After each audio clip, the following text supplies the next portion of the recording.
Bonjour à tout le monde. Aujourd'hui, le besoin de tout vérifier. Qu'est-ce que c'est? Il s'agit d'obsessions incontrôlables, gênantes, que l'on peut rentrer dans le cadre des TOC.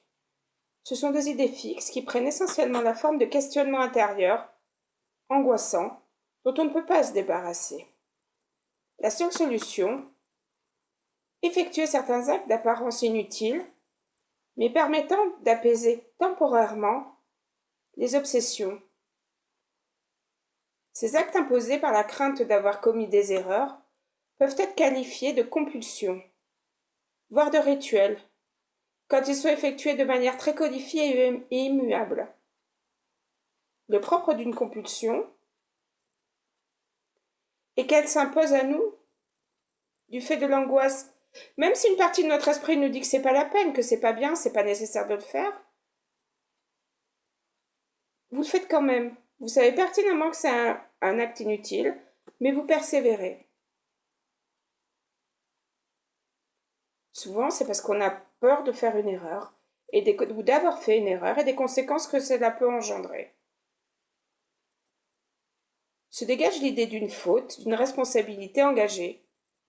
On devrait pouvoir tout contrôler. La vérification repose alors sur des stratégies complexes, essayer de rejouer les scènes mentalement. Tout ceci se fait dans un climat de confrontation intérieure entre le besoin de se rassurer à cause des conséquences dramatiques que l'on imagine et d'autre part la conscience que ces craintes ne sont pas vraiment légitimes, voire très exagérées.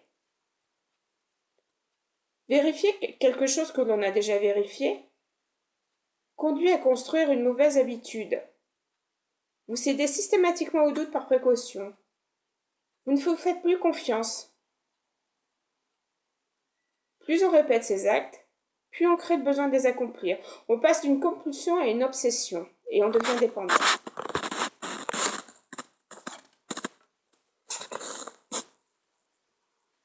La seule chose naturelle pour résoudre ce problème, c'est d'essayer de vous en désintéresser. Vous passez à autre chose. Ne pas prendre le doute au pied de la lettre. Il est ainsi essentiel de différer votre crainte des faits réels et des risques objectifs.